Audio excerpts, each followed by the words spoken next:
नमस्कार, टीवी7 भारत देख रहे हैं आप। मैं हूं आपके साथ सुनील सिंह पौरुष, लेकर हाजिर हूं आपका खास कार्यक्रम सवाल जरूरी है। जाति की गिनती ये सिर्फ आंकड़ों का सवाल है या फिर आने वाले वक्त की सियासत का सबसे बड़ा मुद्दा? क्योंकि एक बार फिर कांग्रेस ने जाति गणना को लेकर केंद्र सरकार के सामने एक बड़ा सवाल खड़ा कर दिया है। कांग्रेस का कहना है कि जनगणना का मौजूदा स्वरूप उसे स्वीकार नहीं है और अगर देश में जातियों की सही संख्या, उनकी सामाजिक आर्थिक स्थिति और पिछड़ेपन की वास्तविक तस्वीर सामने लानी है तो जाति की पहचान दर्ज करने का तरीका बिल्कुल साफ होना चाहिए। यानी सवाल सिर्फ ये नहीं है कि जात पूछी जाएगी या नहीं, सवाल ये भी है कि जात पूछी कैसे जाएगी। दरअसल कांग्रेस ने जाति गणना को लेकर एक नया मोर्चा खोलते हुए ओपन एंडेड सवाल के तरीके पर आपत्ति जताई है। पार्टी का तर्क है कि अगर लोगों से उनकी जाति का नाम खुले तौर पर पूछा जाए और जवाब दर्ज करने का तरीका स्पष्ट नहीं होगा तो अलग अलग नाम, उपनाम और स्थानीय पहचान के कारण आंकड़ों में गड़बड़ी की संभावना बनी रहेगी। कांग्रेस चाहती है कि जातियों और समुदायों की पहचान दर्ज करने की प्रक्रिया ऐसी हो जिसके बाद में आंकड़ों की सही तरीके से वर्गीकृत किया जा सके और देश की सामाजिक तस्वीर का सटीक आकलन हो सके। कांग्रेस ने तेलंगाना और बिहार में हुए जाति सर्वेक्षणों का उदाहरण भी सामने रखा। पार्टी का कहना है कि इन राज्यों में अपनाए गए तरीके से सीख लेते हुए जाति की पहचान और सामाजिक आर्थिक स्थिति को दर्ज करने की प्रक्रिया को ज्यादा स्पष्ट और व्यवस्थित बनाया जा सकता है। अब यही मुद्दा सिर्फ जनगणना का नहीं रह जाता बल्कि सीधे राजनीति के मैदान में पहुंच जाता है, क्योंकि कांग्रेस की तरफ से प्रधानमंत्री मोदी और राहुल गांधी मल्लिकार्जुन खड़गे ने प्रधानमंत्री के नाम पत्र भेजा है और इसके बाद सियासी टक्कर शुरू हो गई है। कांग्रेस लगातार ओबीसी आबादी की हिस्सेदारी, प्रतिनिधित्व और आरक्षण से जुड़े सवाल उठा रही है। पार्टी का कहना है कि अगर यहां कंसेंस में एससी और एसटी के लिए अलग से जानकारी दर्ज करने की व्यवस्था हो सकती है तो ओबीसी के लिए स्पष्ट और विस्तृत जानकारी जुटाने पर सवाल क्यों होना चाहिए। कांग्रेस का सीधा सवाल है कि एससी एसटी का कॉलम है तो ओबीसी का क्यों नहीं है। अब इस सवाल के पीछे सिर्फ सामाजिक न्याय की राजनीति या फिर इसके पीछे एक बड़ा इलेक्टोरल कैलकुलेशन भी है और इसे समझना जरूरी है। देश की राजनीति में ओबीसी वोटर्स की भूमिका बेहद महत्वपूर्ण है। अलग अलग राज्यों में ओबीसी समुदाय की संख्या और उनकी राजनीतिक ताकत चुनावी नतीजों को प्रभावित करती रही है। ऐसे में जाति की सही संख्या सामने आने का मतलब सिर्फ एक आंकड़ा सामने आना नहीं होगा, बल्कि इससे राजनीतिक प्रतिनिधित्व, सरकारी योजनाओं और नौकरियों के साथ आरक्षण को लेकर भविष्य की बहस को भी नई दिशा मिल सकती है। यही वजह है कि राहुल गांधी लगातार यहां पर सामाजिक न्याय के बड़े मुद्दे के तौर पर इसे पेश करते नजर आ रहे हैं। कांग्रेस का तर्क है कि अगर सरकार के पास ये साफ आंकड़े ही नहीं है कि किस जाति की आबादी कितनी है, उनकी सामाजिक आर्थिक स्थिति क्या है, तो फिर नीतियां किस आधार पर बनाई जा रही हैं। वहीं बीजेपी और केंद्र सरकार की तरफ से इस मुद्दे पर अलग अलग मौकों पर यह तर्क सामने आता रहा है कि जाति आधारित आंकड़ों का इस्तेमाल और उनकी प्रक्रिया बेहद संवेदनशील विषय है। यानी सरकार और विपक्ष के बीच असली टकराव अब सिर्फ जाति गिनने को लेकर नहीं बल्कि इस बात पर भी है कि जाति की पहचान और आंकड़ों को किस तरीके से दर्ज किया जाए। और इसी बहस में आरक्षण का मुद्दा भी जुड़ जाता है। अगर जातियों की संख्या और उनकी सामाजिक आर्थिक स्थिति का विस्तृत डेटा सामने आता है तो आरक्षण की मौजूदा व्यवस्था की समीक्षा की मांग और तेज हो सकती है। खासकर ओबीसी के भीतर अलग अलग समुदायों को मिलने वाले लाभ को लेकर कोटे के अंदर कोटा, यानी यहां एक बड़ी बहस इस पर भी छिड़ जाएगी। ऐसे में जातिगत आंकड़े सामने आने के बाद ये सवाल और बड़ा हो सकता है कि आरक्षण का लाभ वास्तव में किन समुदायों तक पहुंच रहा है और किन समुदायों को अभी भी पर्याप्त प्रतिनिधित्व नहीं मिल पाया है। लेकिन यहाँ एक और बड़ा सवाल है कि क्या जाति गणना सिर्फ सामाजिक न्याय का औजार बनेगी या फिर चुनावी राजनीति का हथियार भी।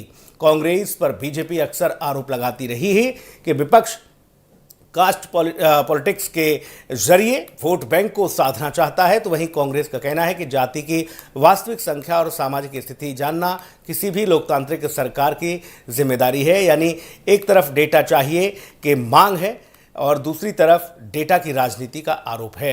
अब सवाल यहाँ असदुद्दीन ओवैसी से भी है, उनको लेकर भी उठ रहा है कि जाति जनगणना और ओबीसी प्रतिनिधित्व की बहस में ओवैसी और उनकी पार्टी लंबे समय से पिछड़े मुस्लिम समुदायों और सामाजिक प्रतिनिधित्व जैसे मुद्दे उठाते रहे हैं। ऐसे में सवाल यह है कि जब जाति की गिनती को लेकर इतनी बड़ी राजनीतिक बहस चल रही है तो ओवैसी का रुख क्या है?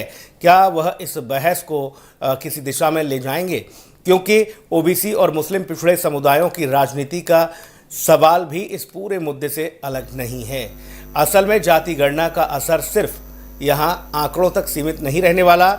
अगर जाति की संख्या और उनकी सामाजिक आर्थिक स्थिति का विस्तृत डेटा सामने आता है तो आने वाले समय में सरकारी योजनाओं, राजनीतिक प्रतिनिधित्व और आरक्षण की नीतियों पर बहस का आधार भी बदल सकता है। यही कारण है कि कांग्रेस अब इस मुद्दे को सिर्फ एक मांग के तौर पर नहीं बल्कि सामाजिक न्याय और राजनीतिक प्रतिनिधित्व के रूप में बड़े सवाल के तौर पर उठा रही है।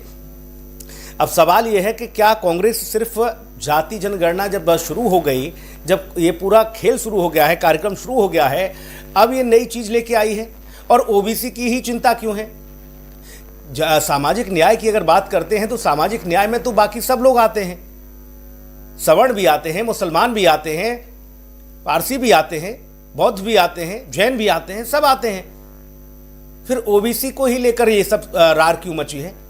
जरा पहले बयान सुनिए, फिर इस पूरे खेल को समझने की कोशिश करेंगे कि आखिर इसके पीछे आखिर कांग्रेस का खेल क्या है। देखिए, जाति आधारित जनगणना का फैसला सर्वसहमति से, सभी दलों की सहमति से लिया गया फैसला है।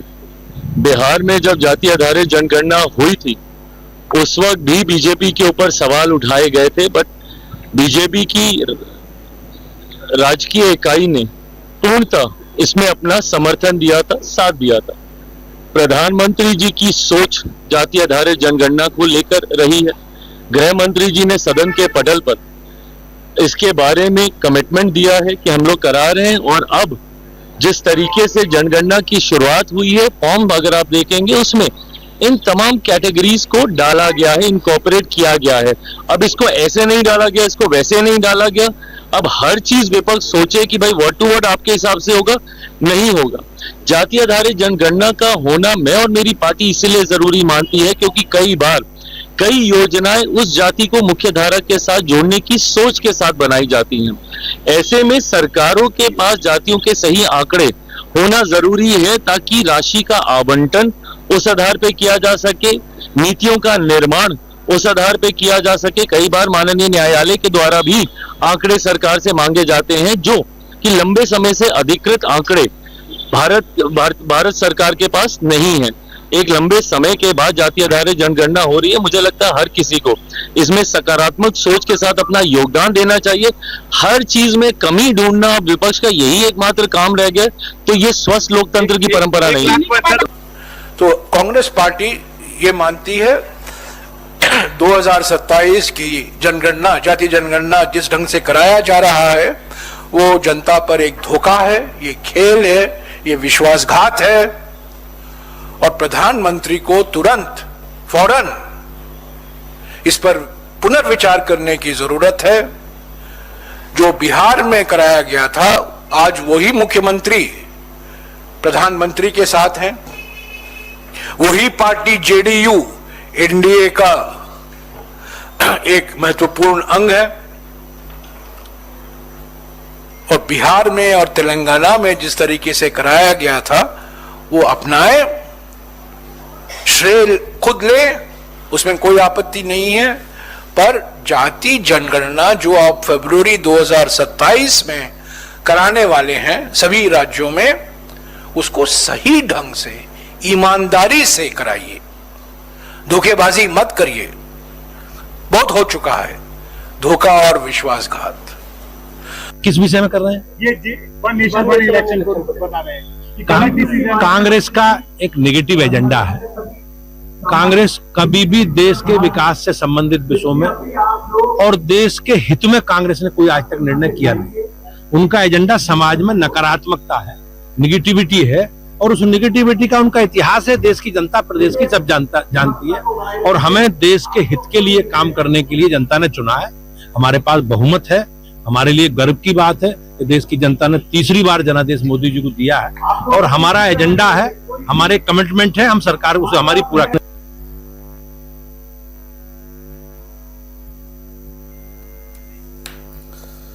जी हाँ, तो अब अलग अलग तर्क यहाँ दिए जा रहे हैं कि गुमराह किया जा रहा है केंद्र सरकार के द्वारा, ये कांग्रेस की ओर से तर्क दिया जा रहा है, जबकि जाति जनगणना का खेल शुरू हो चुका है। ये मामला अब धरातल पर जारी है और सर्वसम्मति से इस पर चर्चा होने के बाद जाति जनगणना कराने की तैयारी की गई थी और अब जब ये सारी प्रक्रिया शुरू हो गई तब जाकर कांग्रेस ने इस पर अब सवाल उठाने शुरू कर दिए हैं।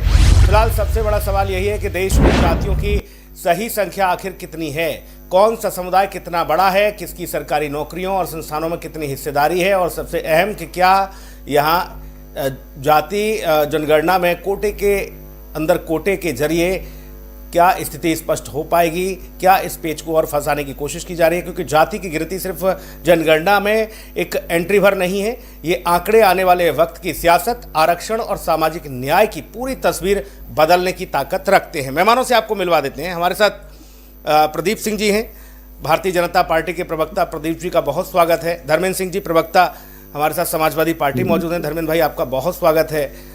राजनीतिक विश्लेषक के तौर पर आलोक पांडे जी हमारे भाई मौजूद हैं। आलोक जी का बहुत स्वागत है।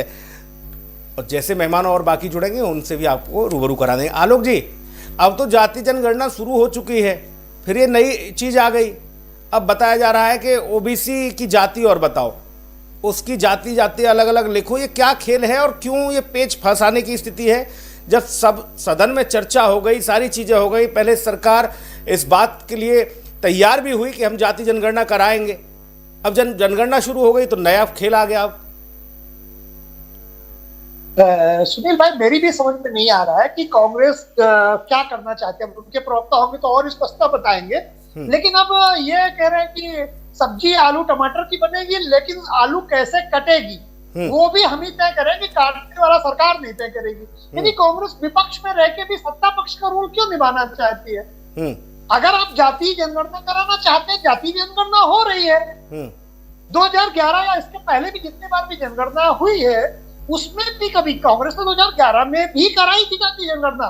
हालांकि जाति जनगणना की संख्या देख करके वो डर गई थी, पर उसके बाद उसने कहा कि जाति जनगणना की इतनी बड़ी मात्रा होने के बाद, इतनी जातियां होने के बाद अगर हम इसे ओपन करते हैं तो भारत में सामाजिक विद्वेष बढ़ेगा। ये कांग्रेस का उस समय का मानना था, और उसने जातीय जनगणना के डेटा ओपन नहीं किए। यही कांग्रेस सरकार थी, सत्ता में थी। अब उसके बाद 11 से 24 तक आते आते पता नहीं कितना पानी बह गया, फिर वो जाति जनगणना की बात करने लगे। वो पार्टी, अगर समाजवादी पार्टी जाति जनगणना की बात मांग करे, मैं सहमत हूं भाई, ये केंद्र में बहुत कम रहे और मेन पार्टी के रूप में नहीं रहे, सहयोगी पार्टी के रूप में रहे। कांग्रेस पार्टी ने देश के शासन में सबसे लंबे समय तक शासन किया था। अगर उसे जातिवाद से, जाति जनगणना से, सामाजिक न्याय से इतना सरोकार था, तो जब वो 2/3 बहुमत के साथ में थी, किस आदमी ने उनका हाथ रोक लिया था? जिस तरह से सब्जी पकाना चाहते थे, आलू काट के, छील के, छोटी छोटी करके, बोटी बोटी करके, आप जैसे जाति जनगणना करवा सकते थे। आपने जाति जनगणना करवाई नहीं, 2011 में करवाई तो ओपन नहीं की। आपकी हिम्मत नहीं हुई कांग्रेस पार्टी की जाति जनगणना ओपन करने की, कि देश में सामाजिक विद्वेष बढ़ेगा, जातिवाद बढ़ेगा, जातियां आपस में लड़ जाएंगी। जी, आपके नेताओं ने ये तक कहा दबे जवान। अब आप अचानक सामाजिक समीकरण, अचानक सामाजिक अन्याय, सामाजिक न्याय की बात, फिर जाति जनगणना। नहीं आलोक भाई, सामाजिक समीकरण, सामाजिक न्याय और ये तमाम जो बातें हो रही हैं उसमें हम, आप, धर्मेंद्र भाई, प्रदीप सिंह नहीं आते हैं? हम लोग नहीं आते क्या, या बाकी लोग नहीं आते हैं? मुसलमान नहीं आते हैं? सुनील भाई, नहीं होनी चाहिए। सामाजिक न्याय देना है तो सबको दीजिए ना, फिर सिर्फ ओबीसी क्यों? नहीं, सवर्णों को क्या जरूरत है सामाजिक न्याय के साथ? उनके साथ तो अन्याय होना चाहिए। सवर्णों को सामाजिक न्याय क्या, उनको तो जो है जाति मुसलमान की भी गिननी चाहिए। फिर 1.5 लाख सवर्णों के साथ जाति तो मुसलमानों की भी गिननी चाहिए ना, उस पर कोई नहीं बोल रहा। कैसे गिनोगे? उसमें कांग्रेस को बुरा नहीं लगेगा। अगर आप मुसलमानों की जात गिनोगे कांग्रेस बुरा मान जाएगी। मुसलमानों में जाति कहाँ होती है, ऐसा कांग्रेस कहती है। मुसलमानों में 72 फिरके होते हैं ना, वो भी नहीं मानना भाई। 72 फिरके भी नहीं मानना, 72 जातियां भी नहीं माननी। मुसलमानों में जो ओबीसी और जनरल और वो भी नहीं, तो वो भी छोड़िए आप, वो कैसे आप अच्छा तो, वो आलोक भाई फिर आलोक भाई फिर वो क्या है कि पसमानदा मुसलमान किसी शेख के यहाँ जाकर भोजन भी नहीं कर सकता है, वो दरवाजे पर नहीं चढ़ने देता पसमानदा मुसलमान को, वो क्या है? सुनील भाई आप किस तरह की बात करते हैं? आप मुसलमानों में जातिवाद ढूंढ रहे हैं, देश की सामाजिक सौहार्द को आप बिगाड़ना चाहते हैं, बकौल कांग्रेस। आप मुसलमानों में तो आप उंगली मत करिए, आप मनुस्मृति पे बात करिए, कुरान पे नहीं कर सकते, बाइबल पे नहीं कर सकते, राहुल गांधी की जात नहीं पूछ सकते, जिसका बाबा पारसी हो वो कैसे ब्राह्मण हो गया ये नहीं पूछ सकते आप सिर्फ हिंदुओं की बात करिए, सवर्णों की बात करिए, सवर्णों को गाली दीजिए, तभी सामाजिक न्याय होगा। यही है कांग्रेस राहुल गांधी की रणनीति। इसे देश जितनी जल्दी समझ जाए। जी, आरक्षण का जो मसला है, आरक्षण तो कहीं जा नहीं रहा। जातिगत जनगणना की मांग धर्मेंद्र भाई आप लोग लंबे अरसे से कर रहे थे, सरकार ने आपकी बात मानी, शर्माते, कार्यक्रम शुरू हो गया, सारी तैयारी हो गई, बड़े फलक पर चुकी ये मामला है। ऐसा तो है नहीं जाके के वोटर लिस्ट का है तो वह ठीक है, वोटर लिस्ट है, जाति जनगणना वाला मामला है और जातियों को पता ही है भारत में क्या है स्थिति। अब नई चीज आ गई है, लेटर लिख दिया, बोले हम इसे स्वीकार ही नहीं करें, मानेंगे ही नहीं। इस पर तो हमें पहले से ही संदेह है। ये बात अब याद आ रही है आपको, चूंकि आपकी आप सहयोगी पार्टी है आपकी कांग्रेस में, इसलिए पूछ रहा हूं, बाकी तो जगदीश मीणा जुड़ेंगे तो वो जवाब देंगे, लेकिन आप इस पक्ष में हैं। जी नमस्कार सुनील जी, हमारे पैनलिस्ट साथी और आपके दर्शकों को भी मेरा प्रणाम। देखिए, जाति जनगणना समाजवादी पार्टी के लिए, हमारे नेता के लिए उनका स्पष्ट कहना है कि ये कोई धारा नहीं है, ये सामाजिक न्याय की लड़ाई की आधारशिला है, ये बुनियाद है। और हमारे नेता का स्पष्ट मानना है, और आप अगर हमारे इतिहास में जाएं तो हमारे मिंटो राम मनोहर लोहिया जी या संयुक्त सोशलिस्ट पार्टी जब थी तो उस समय भी कहते थे, पिछड़ों के हक की बात जब उठाते थे तो कहते सन सोपा ने बाधी घाट, पिछड़े पांव 100 में 60। ऐसा उनका मानना था, या जो आंकड़ा रहा होगा कि पिछड़ों की संख्या 60% है, तो जिसकी जितनी आबादी उसके हिसाब से उसकी हिस्सेदारी, हक और सम्मान की बात करते थे। समाजवादी पार्टी की मांग स्पष्ट है कि हर जात की गिनती हो, हर जात की गिनती हो, हर समुदाय की गिनती हो, उसकी हर समुदाय की सामाजिक आर्थिक स्थिति का आकलन हो, और उसके हिसाब से जिसकी जितनी हिस्सेदारी भागीदारी हो उसके हिसाब से उसको हक और सम्मान और सब जगहों पर उसके स्टेप को देना सरकार सुनिश्चित करे। ये तो सिंपल सा सवाल है। देखिए, अगर ओबीसी की एग्जैक्ट संख्या किसी जनगणना में नहीं आएगी तो फिर जो सामाजिक न्याय की बात करना बेमानी हो जाएगा। लेकिन धर्मेंद्र भाई, जिसकी जितनी हिस्सेदारी उसकी उतनी भागीदारी का अगर मसला होगा तो फिर आपके लिए मुसीबत हो जाएगी। फिर आपको मुसलमान को मुख्यमंत्री बनाना होगा, मुसलमान ज्यादा हैं आपसे, ओबीसी का मामला रहेगा। ये लोकतंत्र है। हाँ नहीं, ये लोकतंत्र है, किसको बनाना होगा किसको नहीं बनाना होगा ये नहीं। फिर तो आप हिस्सेदारी की बात कर रहे हैं ना सर, हिस्सेदारी की बात कर रहे हैं। हिस्सेदारी तमाम सामाजिक आर्थिक क्षेत्रों में जो शैक्षणिक पिछड़ापन है, जो सामाजिक पिछड़ापन है। हाँ। अभी भी देखिए, आलोक जी बोल रहे थे, मैं बड़े ध्यान सुन रहा था। आलोक जी जानते होंगे, अभी भी ये तो अभी गांव की बात में नहीं करूंगा, तमाम बड़े नेताओं के जाने पे मंच धुलवाने लगते हैं। हमारे नेता आदरणीय अखिलेश यादव जी जब निकले मुख्यमंत्री कार्यालय से तो गंगा जल पवित्र हुआ, और कन्नौज में सपत्नी के उन्होंने एक मंदिर में दर्शन कर लिया तो उन्होंने कहा है पवित्र हो गया। तो ये अब हमको खुलवाइए मत मुंह कि गाँव में भी क्या स्थिति है। तमाम हमारे हिंदू धर्म के तमाम दलित भाइयों के लिए, पिछड़े भाइयों के लिए लोग अलग बर्तन रखते हैं। अभी भी चारपाई और खटिया पर आलोक जी जानते होंगे कि नहीं बैठने देते। और तो और आप सबके घर में दूध पिला रहे हो, आप सबको दूध पिला रहे हो भैया, आप सबको घी मक्खन खिला रहे हो, पनीर तक पहुंचा रहे हो, और कह रहे हो हमें बैठने नहीं देते। नहीं सुनील जी इसी समाज में विसंगति है। अब आप विषयांतर कर देंगे, मैं कड़ा शब्द बोलूंगा तो आप नाराज हो जाएंगे। देखिए, ये है जो सच है उसको स्वीकार करिए। क्या मंदिरों में जाने पर अभी भी तमाम ये समस्याएं जो मैंने कहा स्पेसिफिक उदाहरण दिया, और दूर जाने की जरूरत ही नहीं है। और प्रभु श्री राम मंदिर के उद्घाटन में माननीय महामहिम राष्ट्रपति महोदया को या तत्कालीन राष्ट्रपति महोदय को नहीं बुलाए, वो अलग विषय हो जाएगा। इसलिए मैं कह रहा हूं तो इसका स्पष्टीकरण तो राष्ट्रपति जी ने दे दिया था। इसका स्पष्टीकरण तो राष्ट्रपति महामहिम द्रौपदी मुर्मू जी ने बता दिया था, और बाकी लोगों ने भी बताया, बड़े लोगों ने। फिर ये कैसे मान लें कि भाई इस वजह से नहीं बुलाया उन्हें? अब आप मानिए न मानिए, जो सही मैंने कह दिया, मैं कह रहा हूं अभी भी समाज में विसंगतियां हैं। जो ऐतिहासिक रूप से पिछड़ापन जिसकी बात होती थी, वो सामाजिक रूप से जातीय आधार पर उनको पीछे अवसरों से वंचित किया गया। और ये तमाम जो देखिए, अभी पिछले दिनों आपने कहा, फिर वही मैं कह रहा हूं विषयांतर होगा, मनुस्मृति के कुछ श्लोक भी कहते हैं कि किन वर्गों को पूरा अधिकार नहीं है, क्या करने की छूट नहीं है, और क्या करने पर उनके साथ किस तरह का दंड करना चाहिए। आप लोग भी मुस्कुरा रहे हैं, वो पढ़े होंगे चूंकि कुरान में कुछ श्लोक हैं। तो ये गलत बात है। कुरान में नहीं, आलोक जी नहीं, मैं बोल रहा हूँ कुरान में भी कोट कर रहे हैं तो कुरान और बाइबल भी कोट करिए, ये बस हिपोक्रेसी मत करिए सर। आलोक जी, मैं तो आपसे रिक्वेस्ट कर रहा हूँ, कुरान में क्या है 2 महीने कुरान के बारे में बताइए। सुन तो लीजिए आलोक जी, मुसलमानों को ऐसा है जैसे अगर मानते क्या सर आप? अब ये तो मैं वही सिर्फ आपसे प्रश्न कर रहा हूं, वही क्या हुआ। मुसलमान भारतीय नहीं है? क्या मुसलमान भारतीय सामाजिक व्यवस्था का अंग नहीं है? अब सुन तो लीजिए, है तो मैं बड़ी जिम्मेदारी से पिछड़ेपन के लिए कुरान में जो लिखा हुआ है कि जो काफिर है उनकी हत्या कर देना चाहिए, यानी सारे हिंदुओं की हत्या कर देनी चाहिए। तेज बोल के आवाज दबाना चाहते हैं, नहीं तेज बोल के दबा नहीं, मैं जवाब भाई जो कुरान कहती है काफिरों की हत्या कर देनी चाहिए, इस पर कुछ बोलेंगे सर आप? मैं ये प्रश्न, अरे सुन तो लीजिए, मैं बोल तो रहा हूँ, जब बोलने देंगे तब तो आप सुनना ही नहीं चाह रहे हैं। बिल्कुल देखिए ऐसा है, दोनों दो चीजें हैं। देखिए पहली बात तो इस देश का रहने वाला प्रत्येक नागरिक वो भारतीय है और भारतीयता के साथ ओतप्रोत है, उसको रहने की लिबर्टी है, पहनने की लिबर्टी, खाने की लिबर्टी, जो संविधान सम्मत व्यवस्थाएं उसको हम रोक सकते हैं ना आप।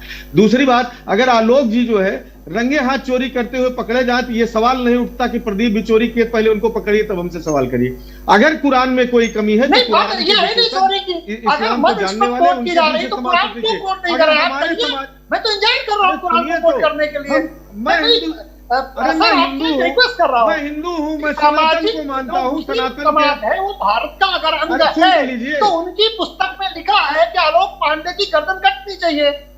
हिंदू होने के नाते, दूसरों होने के नाते मेरी हत्या होनी चाहिए। क्या आप इस बुराई को स्वीकार करते हैं? नहीं करते तो कोट करिए कि गलत है। अब कुरान में कहा गया 2 महिलाओं की गवाही इक्वल टू 1 पुरुष की गवाही, क्या आप इसे स्वीकार करते हैं? आप पहले नहीं बोलते, चुप रहते हैं। पहले अपने आंगन की गंदगी साफ करने को आप देखिए, सब कूद करके दूसरे घर में सुन्नत पे आप चुप रह जाते हैं, कुछ बोलते नहीं है। मुसलमानों को आप भारतीय नहीं मानते, आप मुसलमानों को भारतीय सामाजिक व्यवस्था का अंग नहीं मानते।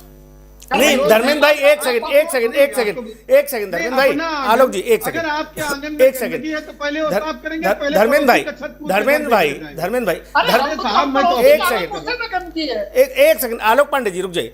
धर्मेंद्र भाई, पहले तो आप समाजवादी पार्टी को प्रेजेंट करने के लिए यहां बैठे हैं कि समाजवादी पार्टी इस पर क्या सोचती है, ना कि ये कि आपका निजी तो हम जानते हैं, आप कलेजे पे हाथ रखेंगे तो फिर कहेंगे कि क्या कहां कौन सी पार्टी में फंस गया, हालांकि वो अलग विषय है। समाजवादी पार्टी, दूसरा अभी समाजवादी पार्टी से बंधे हो पता है, लेकिन धर्मेंद्र भाई हम भी जान रहे हैं कि दिल में क्या क्या गदर उठ रहा है, ज्वार भाटा। अब रुक जाइए, एक सेकंड सर, सामाजिक न्याय की जब बात होगी, सामाजिक न्याय की बात होगी तो बाकी लोगों को कहां फेंक दोगे? ये कौन सा सामाजिक न्याय है भाई? एक मंच पर सब लोग बैठे हैं और कह रहे हैं सामाजिक न्याय 2 लोगों को है, 4 लोगों को नहीं है। सुनील जी, अरे सुनिए, तो पहले तो जो सवाल आपने उठाया समाजवादी पार्टी की रिप्रेजेंट करने, बिल्कुल बैठा हूं। समाजवादी पार्टी एक राजनीतिक दल है, कोई धार्मिक संगठन नहीं है तो प्रवचन करने जा रही है। हम समाज के अंदर सबको लेके साथ चलने की बात करते हैं, और जब हम जातीय जनगणना की भी बात कर रहे हैं तो ये कर रहे हैं तो जिसकी तो सबकी क्यों नहीं होनी चाहिए धर्मेंद्र भैया? सबकी जाति जनगणना हमने मान लिया, सबकी जाति की जनगणना क्यों नहीं होनी चाहिए सर? हम कहाँ कह रहे हैं सबकी गणना क्यों नहीं होनी चाहिए? पौरुष प्रदीप सिंह आलोक पांडे को बाहर कर दीजिए। हम तो कह रहे हैं सबके सम्मान की बात हो, लेकिन जिनको ऐतिहासिक रूप से पिछड़ा घोषित कर दिया गया, अवसरों की उपलब्धता उनको समान नहीं हुई, जो दशकों से, भैया एक सेकंड धर्मेंद्र भाई, ठीक है, मैं प्रदीप जी आपके पास आ रहा हूं। प्रदीप भाई, जो लोग दशकों से आरक्षण की मलाई चाप रहे हैं, जो लोग ये अवसरवादी जो बता रहे हैं धर्मेंद्र भाई के, उनको ये सब कर दिया वो सब कर दिया, उन लोगों ने लंबे अरसे से जो मलाई चापी है आरक्षण के नाम पर, अब वो लोगों को पीछे हटना चाहिए। अब बाकी जिन लोगों को लाभ नहीं मिला आरक्षण का, जिन लोगों को आरक्षण का लाभ नहीं मिला, रुक जाइए धर्मेंद्र भाई, जिन लोगों को आरक्षण का लाभ नहीं मिला अब उनको लाभ मिलना चाहिए, इस बात में कोई रजामंद नहीं। और जब सामाजिक समरसता की बात आएगी तो मुसलमान कहां जाएगा, सवर्ण कहां जाएगा? फिर तो सबकी करा लो, क्या समस्या है? अरे सुनील जी, भाई आप पास पहुंचे हैं ना, धन्यवाद समय देने के लिए, थोड़ा लंबा इंतजार कराया आपने। सर आप पहले ये बताइए, ये आपका जो प्रश्न है ये इंडी गठबंधन या उनके सहयोगी दलों के एजेंडे में फिट बैठता है कि नहीं बैठता है? सवाल का उत्तर आपको खुद ही मिल जाएगा। ना वहां कहां फिट हो रहा है? वहां हमने कहा हिस्सेदारी की बात आई, हिस्सेदारी की बात आई भैया एक सेकंड प्रदीप भाई, हिस्सेदारी की बात आई कि जिसकी जितनी भागीदारी उसकी उतनी हिस्सेदारी।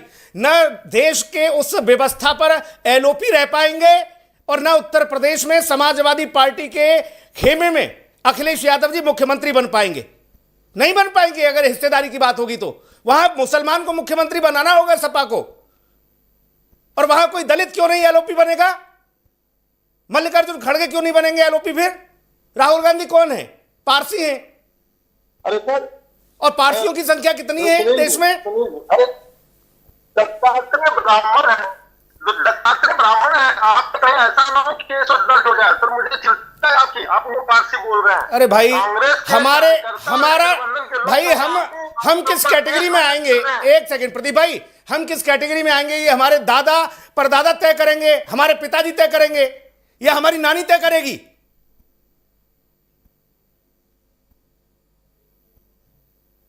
प्रदीप सिंह। अरे सुनील भाई, आप तो ना कांग्रेस वालों को इमोशनल करने का मौका दे देते हैं। आप ऐसे कठोर सवाल पूछते हैं कि कांग्रेस वाले इमोशनल हो जाएंगे। अब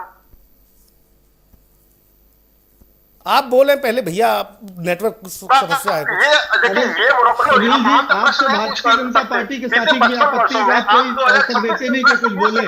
लेकिन बीते 55 इतने सालों में कांग्रेस जब शासन में रही तो ये सवाल तो किसी ने नहीं पूछा और ना ही इसकी जरूरत समझी गई। इसकी जरूरत तो तब समझी जाती है ना जब वो विपक्ष में आ गए। जब वो विपक्ष में आ गए तब उनको पता लगा कि सामाजिक समरसता भी जरूरी है। अब सर जी एक प्रश्न मेरा शुरू का था कि जब उनका शासन था तो इनको सामाजिक न्याय चाहिए या सुविधाजनक जातीय आंकड़े चाहिए अपने चुनाव के फेवर में करने के लिए? तो अगर इस प्रश्न का जवाब कोई दे देगा तो बाकी सारे सवालों के जवाब अपने आप ही मिल जाएंगे।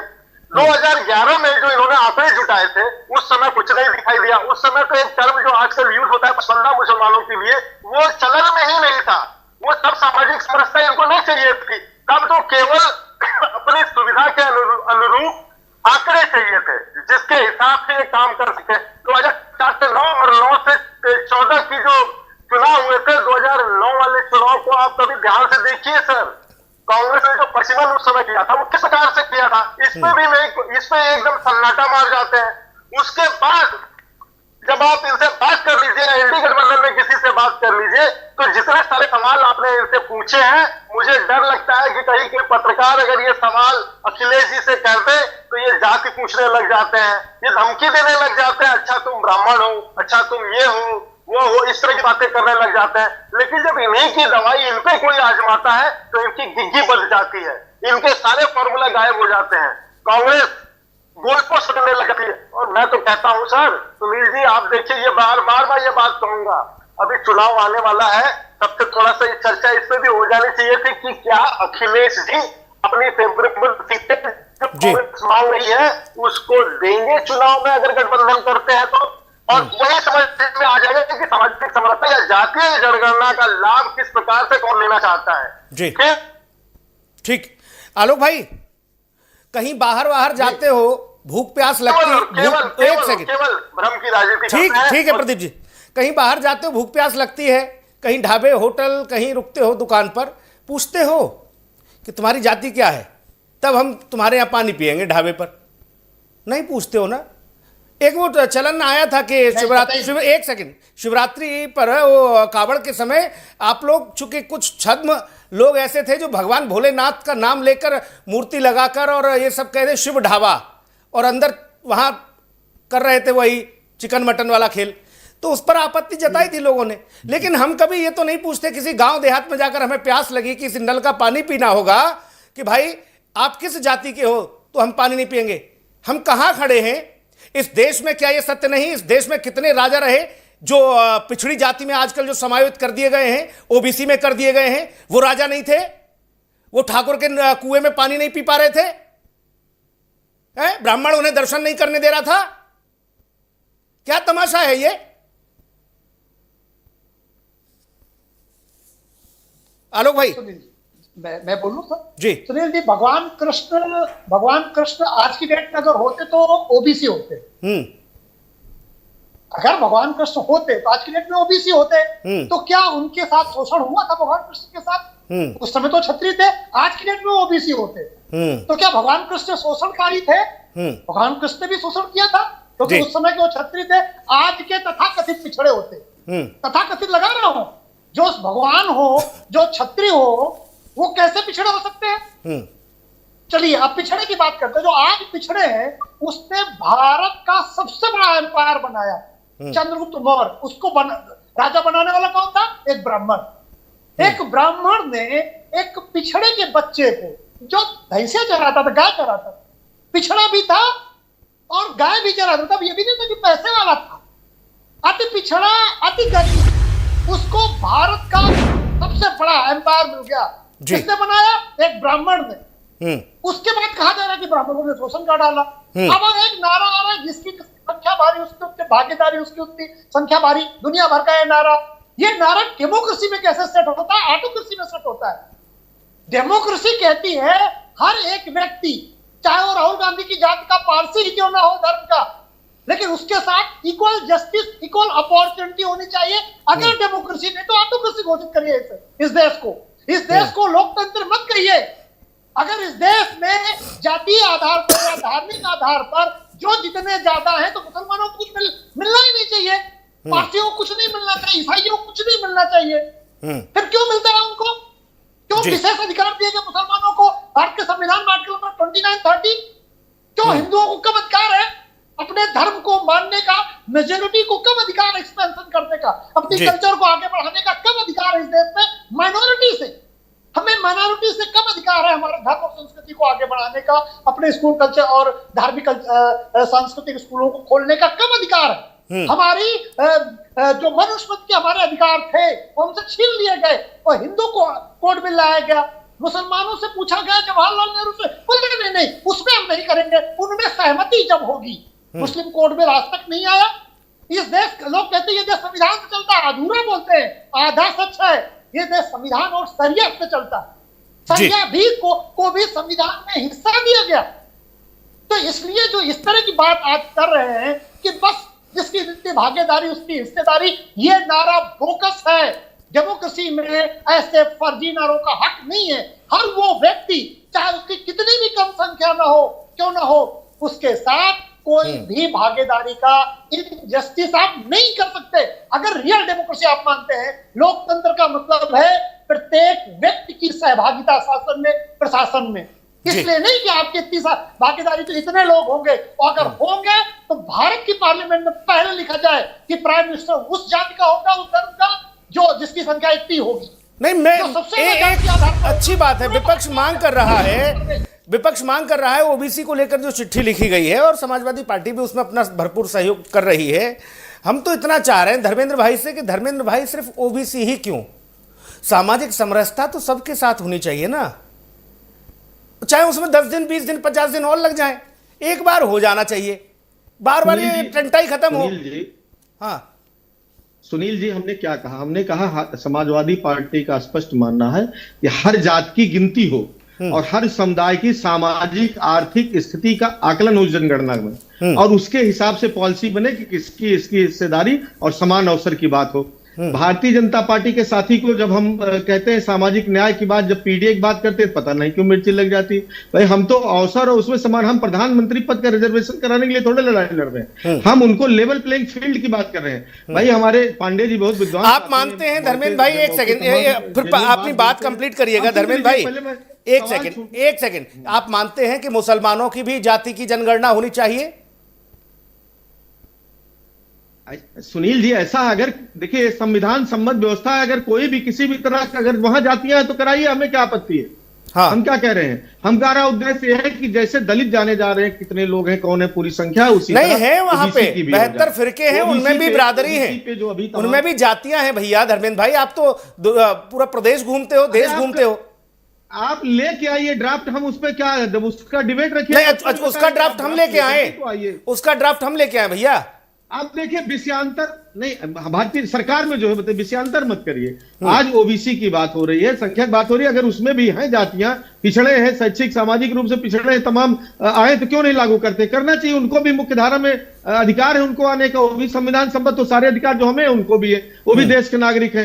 हम जब बात कर रहे हैं तो पूरे देश के प्रत्येक नागरिक की बात कर रहे हैं। दूसरी बात, हमारे साथी आलोक जी कह रहे थे कि देखिए आपने मिस कर दिया, खैर वो आ गए थे कि मनुस्मृति की बात कर रहे थे। मनुस्मृति क्या समस्या यही है, पिछड़ों में आरक्षण के लगातार लाभ की बात आप करें।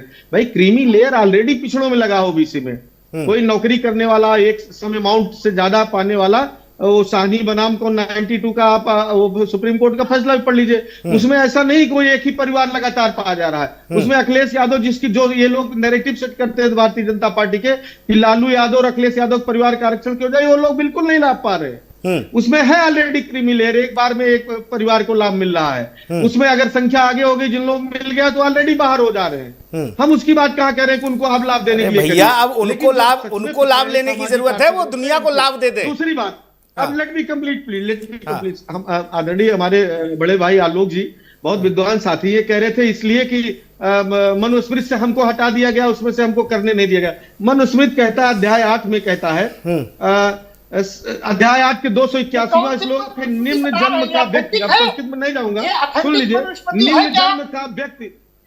मनुस्मृति में भी बड़ा डाउट है, अरे आप झोल है ये, अब मैं क्या कह रहा हूँ, ये भी आप जिस मनुस्मृति को तो यही कर रहे हैं, ये कौन अथेंटिक अथेंटिक है, ये अंग्रेजों के द्वारा की गई संस्कृत वाली मनुस्मृति आपके पास है?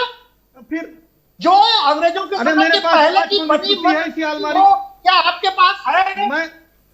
मैं अंग्रेजों की मेरे मनुस्मृति को पास नहीं मेरे मानूंगा। पास अरे कौन भाई सी हमारी मनुस्मृति बात दिखाई तो है सुनिए। टीवी मेरे में? आलोक भाई आने दीजिए, बात आने आप दीजिए। अंग्रेजों के द्वारा आलोक भाई बात आने दीजिए, चर्चा तो हो, बात आने दीजिए। आलोक जी पहले जो मैं कह रहा हूं अभी सुन लीजिए, और मेरे पास 8 मनुस्मृति 9 जो बताई है कि जो ऑथेंटिक को भी मजाक पढ़ लेंगे, जान लेंगे क्या वाल्मीकि रामायण में लास्ट में जो है शांबुक वध और वो सीता निर्वसन है कि नहीं है? कैसी बात आप करते हैं? आपने कभी बैठक कर कहा कि नहीं हमारा पार्ट नहीं है? ये टीवी डिबेट में कह देने से चलेगा? आप लाइए एक अधिकृत पुस्तक जारी करिए। तो मैं कह रहा था अध्याय 8 के 281 में, उसका मैं हिंदी में तर्जुमा बता रहा हूं, चूंकि संस्कृत में, निम्न जन्म का व्यक्ति यदि श्रेष्ठ व्यक्ति के साथ उसी आसन पर बैठना चाहे तो उसे दंडित निर्वासित करने अथवा उसके नितंब काटने का विधान है। अब ये बताइए, इसको लागू कर दे 21वीं सदी में? बाबा साहब भीमराव अम्बेडकर, महात्मा गांधी, जवाहरलाल नेहरू और डॉक्टर राजेंद्र प्रसाद को आप कम बुद्धिमान मानते हैं? आप जो संविधान बदलने की बात कर रहे थे, यही लागू करने की बात करते थे? या ये कहते हैं कि निम्न अतः व्यक्ति किसी श्रेष्ठ के शरीर से टच हो जाए, चोट पहुंचे तो उसी अंग को काट डालिए? या यदि कोई शूद्र ब्राह्मणों को धर्म का उपदेश दे तो राजा उसके मुंह और कानों में गर्म तेल डाल डाले? इस मनुस्मृति को लागू करने की बात आज 21वीं सदी में कह रहे हैं। अगर यह विचारधारा है तो आप ओबीसी की, पिछड़ों की, एससी की, सामाजिक न्याय की बात सुनते ही आपके कान में जो है वो तेल खोलने ही लगेगा, आपके गुस्सा 7वें आसमान पहुंच ही जाएगा, क्योंकि आप उनको इंसान मानते ही नहीं है, उनको त्याज्य मानते हैं, उनको बराबरी की नहीं मानते, उनको अपने बगल चारपाई बैठाना नहीं चाहते, उनको अपने बर्तन में पानी नहीं पीने देना चाहते, वो सामने पड़ जाए तो रास्ता काटना चाहते। इस मानसिकता से बाहर आना होगा, और यही मानसिकता है जो पिछड़ों का, दलितों का, उनकी असली संख्या जानने का, उनका हक मिलने का विरोध लगातार करती रही है। वो वही मानसिकता है जो मंदिर में जाने पर गंगा जल से पवित्र कराने का प्रयास करती है। वो वही मानसिकता है जो मुख्यमंत्री का आवास को गंगा जल से धुलवाने की बात करती है। वो वही मानसिकता है जो दलित कांग्रेस के राष्ट्रीय अध्यक्ष को मंच से भाषण देने के बाद वहां गंगा जल से पवित्र कराने की बात करती है। यह अगर 21वीं सदी में मानसिकता है तो पीछे जो ऐतिहासिक रूप से उनके साथ अन्याय अत्याचार हुआ उसकी बात क्यों नहीं होनी चाहिए? ठीक, आपने वो बातें उठा ली जिनको अब कोई अनुसरण तो छोड़ो, सोचता भी नहीं। धर्मेंद्र भाई आप इस पर अनुसरण ये करते मैं हो? ताजी घटनाएं नहीं बता रहा हूं, सुनील धर्मेंद्र जी। भाई आप अनुसरण मैं करते तो हो इन चीजों का? ताजी बता रहा हूं। अभी भारत ये में 2024 अभी भारत की बात में बता रहा हूं। इस तरह की अभी स्थिति देखी है आपने? अभी अरे भारत भाई, में ऐसी खड़गे स्थिति साहब है, के साथ कब हुआ? किसी कोने में आपके है, अखिलेश यादव जी के उत्तर साथ प्रदेश कब में हुआ? है, देश में कहीं है ऐसा? सुनील जी, हाँ। सुनील जी, आप आदरणीय अखिलेश यादव सपत्नी इसी मनुस्मृति, एक सेकंड भैया, इसी मनुस्मृति में घटना हुई। धर्मेंद्र भाई इसी मनुस्मृति में पहले घटना है धर्मेंद्र भाई 17वीं इसी, शताब्दी घटना एक है। सेकंड रुक जाओ दादा, इसी मनुस्मृति में यह भी लिखा गया है ना, और इसका सब लोग अनुसरण भी करते हैं। वो बोलते हैं कि यत्र नारेस्तु पूज्यन्ते रमन्ते तत्र देवता। ये भी तो लाइन है इसी में मनुस्मृति में। तब तो सब कहते हैं हम नारी के लिए लड़ रहे हैं। आज ही आपने आधी आबादी की बात कही है, आप इसका तो अनुसरण कर लेते हो, लेकिन उन बातों को लेके आप ये कहते हो कि ऐसी मानसिकता है, ऐसे विचार हैं। कहां है भाई, हमें दिखाओ ना। हम ढूंढ रहे हैं, कैमरामैन भेजे हमने, अपने रिपोर्टर लगाए कि देश में देखो यार, कौन किससे अगर टच कर गया, किसी ने हाथ मिला लिया तो किसी ने सवर्ण ने उसका हाथ काट दिया हो, दलित का। हम ढूंढ रहे हैं कैमरा लेके देश में, हमें तो मिल नहीं रहा कोई। एक आध दिखाओ ना हमको, हमें नहीं मिल रहा भाई साहब ढूंढे से। आप लोगों को पता नहीं कहां मिल जाता है। ये सूडान और वो इराक समझ रखा है क्या, या पाकिस्तान बांग्लादेश है भारत? आलोक भाई क्या समझ रखा है? वो आए थे वो लेके इस्लामिक कंट्री में, वो बड़े बड़े उन्होंने मंडी लगा दी थी महिलाओं की, हैं वो लोग। एक हाथ में कुरान, एक हाथ में तलवार। और बताया जा रहा है कि यहाँ के भाई किसी से हाथ छू गया तो फिर हाथ काट दिया जाएगा, स्तन काट दिए जाएंगे। इस तरीके क्या मजाक घोड़ा कर रखा है देश में। हम चांद पे पहुंचने की बात कर रहे हैं। आज देश में एआई को लेकर चर्चाएं हो रही हैं, हम कैसे विकसित हों, बाकी देशों से कैसे मुकाबला करें। हमारे यहां बताया जा रहा है मनुस्मृति में ये है वो है। कौन कह रहा है, कौन अनुसरण कर रहा है इन चीजों का? इसको कोई बताने को तैयार नहीं। सामाजिक समरसता की बात हो रही है आलोक भाई, सामाजिक समरसता में बोले ओबीसी वाले आएंगे, ये नहीं आएंगे। बोले मुसलमान, बोले वो भी नहीं। ना ना, उनकी जाति थोड़ी नहीं होती है, वो तो अल्लाह के बंदे हैं सब। और वहां पता है बताया रहा, शेख सीढ़ियों पर नहीं चढ़ने देता बस बंदा को। बिल्कुल बिल्कुल। बाकी व्यवस्थाओं का लाभ लेना होगा तो सब ठीक है। यहां मनुस्मृति तो पढ़ दी जाएगी, वहां कुरान नहीं पढ़ी जाएगी, है बाइबल में नहीं देखा जाएगा जो खेती बताता है, है महिलाओं को। उसको नहीं बताया जाएगा। यही सुनील भाई कह रहे हैं। बिल्कुल सुनील भाई, मैं यही कहता हूं कि मनुस्मृति, पहली बात तो यह है कि अंग्रेजों ने ये प्रश्न उठता है कि अंग्रेजों ने जानबूझ के डाला, क्योंकि मनुस्मृति में लिखा है कि जहां स्त्री की पूजा होती है वहीं देवता निवास करते हैं। मनुस्मृति वर्ण व्यवस्था की बात करती है।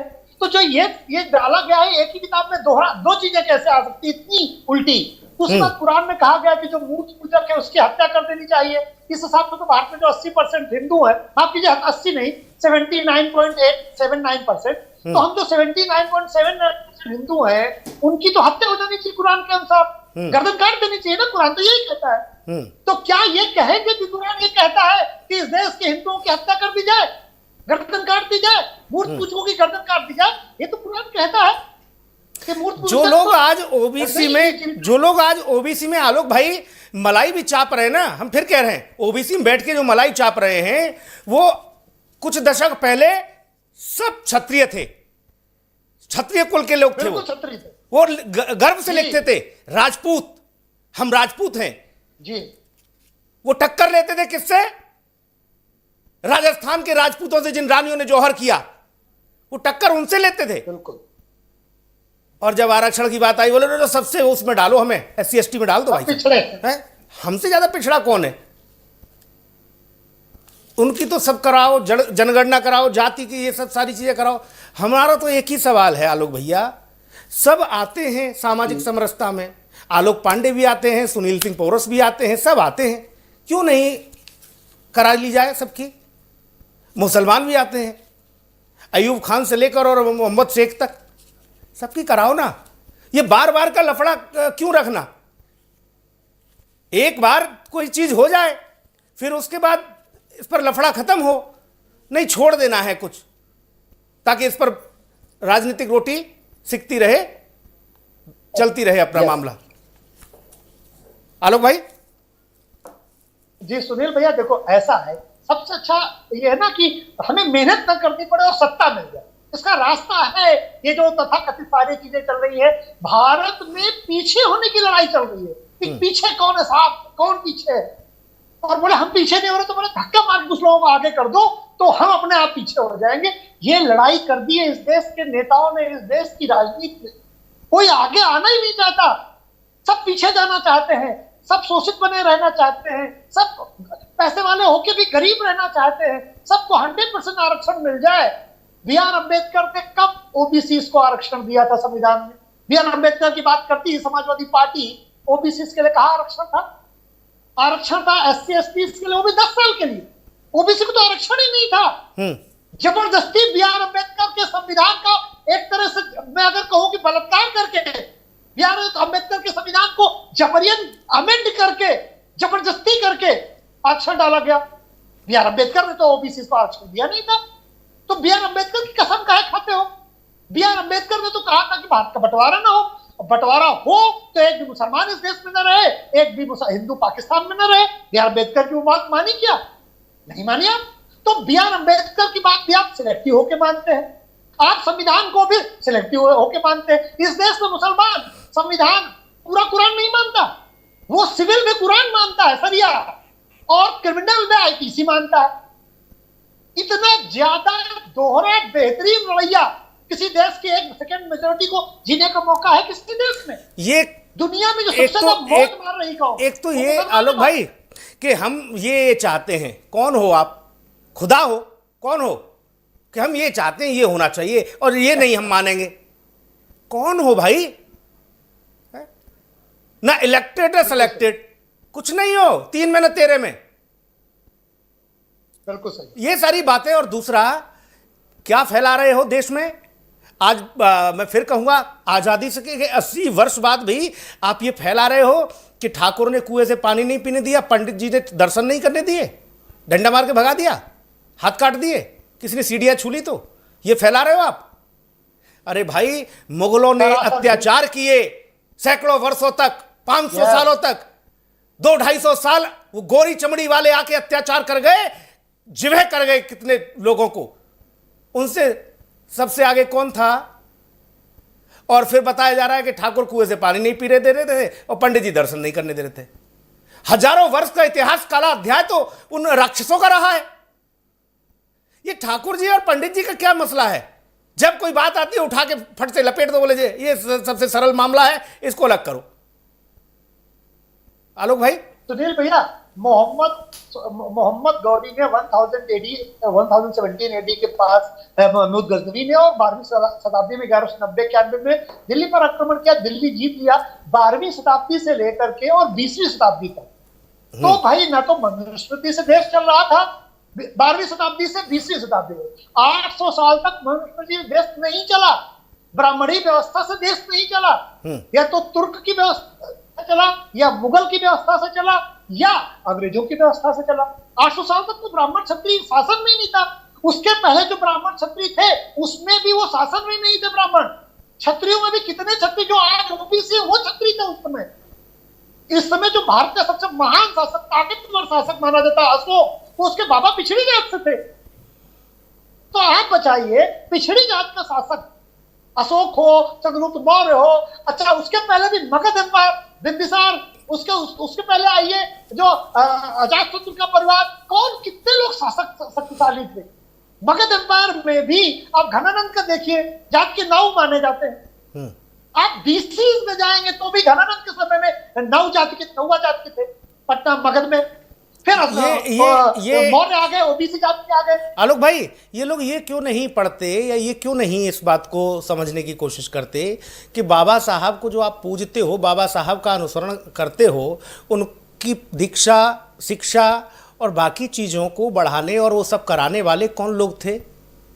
ये ऐसे ही नहीं पढ़ते हैं लगता है आलोक भाई, ये ऐसे ही नहीं पढ़ते हैं, ये ऐसे ही नहीं। अगर ये कहेंगे, जी, आप अगर कहेंगे तो आप जातिवादी हैं। आप जातिवादी हैं सुनील भाई, आप ये कह नहीं सकते कि अम्बेडकर टाइटल एक ब्राह्मण का है। आप ये नहीं कह सकते कि अम्बेडकर की पत्नी ब्राह्मण थी। आप ये भी नहीं कह सकते कि अम्बेडकर की 3 बहनें ब्राह्मणों में शादी की थी। आप ये कहेंगे तो आप जातिवादी हैं, आप शोषणकारी हैं, आप सामाजिक समरसता को खत्म करने वाले हैं। आप किसी बात पर सुनील भाई आप ये कह ही नहीं सकते। आप ये कहिए कि आलोक पांडे, सुनील सिंह और उसके पुरखों ने शोषण किया है, इसलिए आलोक पांडे के गले में जूता बांधा जाएगा। ये है सामाजिक न्याय। हमारे पुरखों ने किया कि नहीं किया हमें नहीं पता, लेकिन हमारे ऊपर वो मटकी बांधी जरूर जाएगी, जो मटकी कभी ऐतिहासिक ग्रंथ में मिली नहीं बांधने वाली। हमारे पुरखों का इतिहास नाम दिया जाता है ऐतिहासिक रूप से वो है नहीं। जब शूद्र शासक थे इस देश में, ताकतवर शासक शूद्र और ओबीसी जात थे। भगवान कृष्ण आज की डेट में होते तो ओबीसी होते। हमने ओबीसी को भगवान माना। भगवान कृष्ण को उस तरह से दंडवत कहते हैं जैसे किया जाता है। नहीं, जो लोग ये कहते भी है ना लोग भाई, जो लोग ये कहते हैं कि भगवान कृष्ण ओबीसी थे और वो ये थे, वो थे, फलाने थे, ढिमके थे, यादव थे, मैं तो प्रणाम करता हूं उनको और नतमस्तक दंडवत होता हूं ठाकुर जी के चरणों में जाके, बिहारी जी के। वो मेरे आराध्य हैं।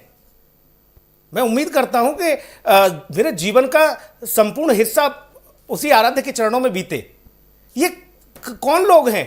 उनको भी जाति में बांट दिया है, भगवान कृष्ण को भी। सुनील जी, जब हमारे जो और भी देवता है जो ब्राह्मण वर्ग से आते थे, उनको कहा जाता परशुराम जी को, ये तो ब्राह्मण था, वो भी विष्णु के अवतार है, लेकिन कहा क्या जाता है, क्या कहा जाता है भगवान परशुराम? हमने तो आलोक भाई, हमने अपने बड़े बूढ़ों पुरखों से तो ये सुना कि हमारी जो जमीनें भी थी ना, जिन पे उस समय फसल नहीं उगती थी, संसाधन नहीं थे, रेंट चलती थी, वो भी कैसे कैसे क्या होता था, बैलों से कुछ थोड़ी बहुत जमीन उपजाऊ की जाती थी, पानी का उतना ज़्यादा स्रोत नहीं था। तब हमने ये सुना कि जो लोग दलित थे, ओबीसी वर्ग जो है वो, उसको तो वो उस कैटेगरी में गिनते भी नहीं थे, मुसलमानों को भी नहीं गिनते थे, वो दलितों की बात जरूर करते थे।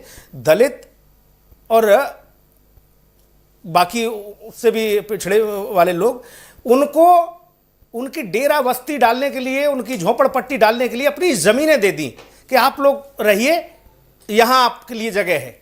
और वो लोग बस गए, उस गांव में समानता पूरे में आई। वो लोग 1 किलोमीटर जाके ज़मीन पर उन्होंने अपने झोपड़पट्टी डाली और वो गांव में सम्मिलित हो गए। आज सब साथ में रह रहे हैं वो लोग। कोई नहीं पूछता है कि उनके मोहल्ले में पानी नहीं पीना या नहीं पीना। भाई आपका प्रोग्राम क्योंकि बहुत बड़ा है, एक एग्जांपल मैं अपने घर का देता हूँ। मेरा गांव है कानपुर में पुरनी गांव, उसी के बगल में एक निहाल खेरा है। खटी चाहत का पूरा एक परिवार रहता है, उसमें करीब 50 से 100 लोग। निहाल खेरे में आज के 40-50 साल पहले जब भोजन नहीं होता था, मेरे बाबा से उधार भोजन लेके जाते थे, पूरा खटी, पूरा गांव। नहीं सोचा उन्होंने, और इसमें 100% सच है। हालांकि वो फसल होने के बाद वापस भी जाते थे, बहुत लोग नहीं भी दे पाते थे, लेकिन जब वो समय आता था कि साल भर का भोजन नहीं होता था, आखिरी के 2-3 महीने मेरे घर से भोजन गया है पूरे खटिकों के लिए, पूरे गांव के लिए। यहाँ बताया जा रहा है कि ठाकुर ब्राह्मण, अब बताया जा रहा है ठाकुर ब्राह्मण कुएं से पानी और मंदिर में सीढ़ी नहीं चढ़ने देते थे, ये बताया जा रहा है। और बोले आरक्षण, आजकल तो आरक्षण इधर आना चाहिए। बोले अगर पानी पी के नहीं रहे थे सुनील भाई तो जिंदा कैसे रहे 3000 साल तक?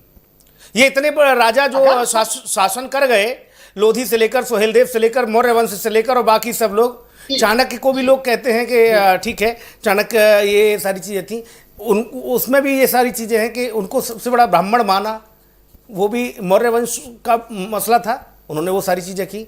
कुछ लोगों ने ये भी बताया कि वो भी गडरिया थे। ये वाली बिल्कुल गलत है। हाँ। ये ऑथेंटिक बात है ही नहीं, गलत है। नहीं, उनको बता दिया, उनको बता दिया कि वो भी गडरिया थे। आप ये कह दीजिए कि चंद्रगुप्त मौर्य ब्राह्मण था तो मैं ठीक है, बात ही खत्म हो गई। ये इस तरह भ्रम क्यों फैलाए जा रहे हैं? क्या है इसका लाभ, क्या है आलोक भाई जल्दी से बताएं, क्या राजनीतिक लाभ है इसका? सुनील भाई एक ही लाभ है, सुनील भाई एक ही लाभ है कि इससे लोगों की राजनीतिक भावनाओं को भड़काओ और वोट लो।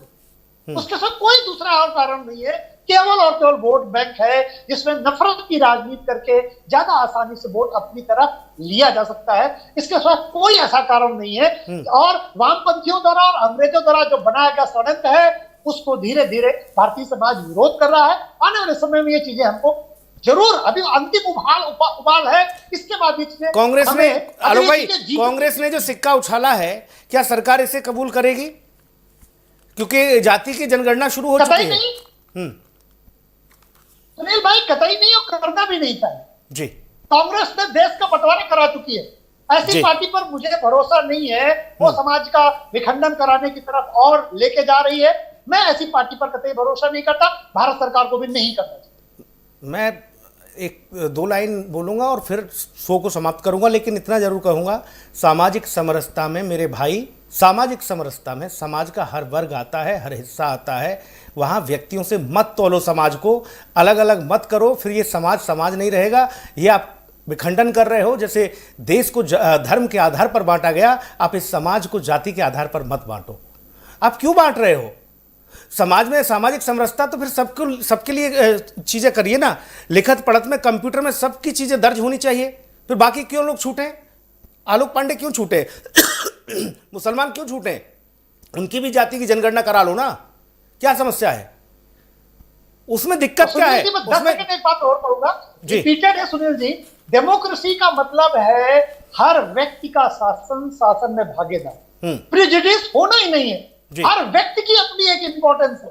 डेमोक्रेसी में जातीय समूह में बांट करके आप उसे ऑटोक्रेसी की तरफ ले जा रहे हैं, अराजकता की तरफ लेके जा रहे हैं। हर व्यक्ति की भागीदारी होनी चाहिए। जिसके भागीदारी नहीं हुई है उसकी व्यवस्था सरकार करे, बगैर किसी वेपनाइज किए हुए, बगैर उसको हथियार बनाए। जी, भारत की जब बात आती है तो संपूर्ण भारत तब बनता है जब ये कहा जाता है कि 150 करोड़ जनता, तब संपूर्ण भारत होता है। ये नहीं कहा जाता कि इतने मुसलमान, इतने ये, इतने हिंदू, इतने बौद्ध, सिख और ये सारी चीज़ें।